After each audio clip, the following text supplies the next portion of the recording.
ಸನಾತನ ಧರ್ಮದಲ್ಲಿ ಮಗಳ ಮದುವೆಗೆ ಎಷ್ಟು ವಯಸ್ಸಾಗಿರಬೇಕು? ಈ ಬಗ್ಗೆ ಮನು, ಪಾರಾಶರ, ವಸಿಷ್ಠ ಹಾಗೂ ಬೌಧಾಯನ ಇತ್ಯಾದಿ ಋಷಿಗಳು ಏನು ಹೇಳುತ್ತಾರೆ? ಮನು ಹೇಳುತ್ತಾರೆ, 30 ವರ್ಷದ ಪುರುಷ 12 ವರ್ಷದ ಕನ್ಯೆಯನ್ನು, 24 ವರ್ಷದವ 8 ವರ್ಷದ ಕನ್ಯೆಯನ್ನು ಮದುವೆಯಾಗಬೇಕು. ಕನ್ಯೆ ಬೆತ್ತಲೆ ಓಡಾಡುವ ವಯಸ್ಸಿನಲ್ಲಿಯೇ ಅವಳ ಮದುವೆ ಮಾಡಬೇಕು ಎನ್ನುತ್ತಾರೆ ವಸಿಷ್ಠ ಮತ್ತು ಬೌಧಾಯನರು.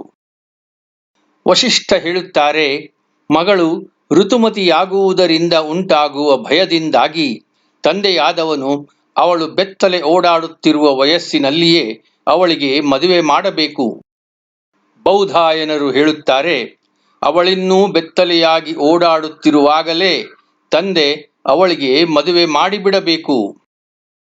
ಪಾರಾಶರರು ಹೇಳುತ್ತಾರೆ, ಮಗಳು ರಜಸ್ವಲೆಯಾಗುವುದಕ್ಕಿಂತ ಮೊದಲೇ ಅವಳ ಮದುವೆಯನ್ನು ಮಾಡದೇ ಇದ್ದರೆ ತಂದೆ, ತಾಯಿ ಹಾಗೂ ದೊಡ್ಡಣ್ಣ ಎಲ್ಲರೂ ನರಕಕ್ಕೆ ಹೋಗುತ್ತಾರೆ. 1889ರಲ್ಲಿ ಫುಲ್ಮೋನಿ ದಾಸಿ ಎಂಬ 11 ವರ್ಷದ ಹುಡುಗಿ ತನ್ನ 35 ವರ್ಷದ ಗಂಡ ಹರಿಮೋಹನ್ ಮೈತಿಯಿಂದ ಕ್ರೂರ ಬಲಾತ್ಕಾರಕ್ಕೆ ಒಳಗಾಗಿ ತನ್ನ ಮದುವೆಯ ಮೊದಲ ರಾತ್ರಿಯೇ ಸತ್ತು ಹೋದಳು. ಆಗ ಬ್ರಿಟಿಷರು ಯೌನ ಸಂಬಂಧ ಹೊಂದಲು ಹುಡುಗಿಯರ ವಯಸ್ಸು ಕನಿಷ್ಠ 12 ವರ್ಷ ಇರಬೇಕೆಂದು ಕಾನೂನು ಮಾಡಿದರು.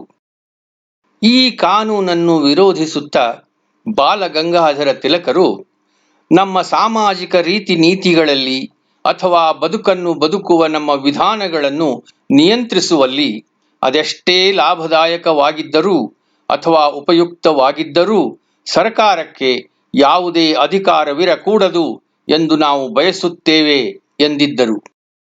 ಮುಘಲ ದೊರೆ ಅಕ್ಬರ್ ಬಾಲ ವಿವಾಹವನ್ನು ಬಹಿಷ್ಕರಿಸಿದ್ದ. ಆದರೆ ಶಿವಾಜಿಯ ತಾಯಿ ಜೀಜಾಬಾಯಿ ಶಿವಾಜಿಯ ತಂದೆ ಶಹಾಜಿಯನ್ನು ಮದುವೆಯಾದಾಗ ಅವಳ ವಯಸ್ಸು ಬರೀ 7 ಆಗಿತ್ತು.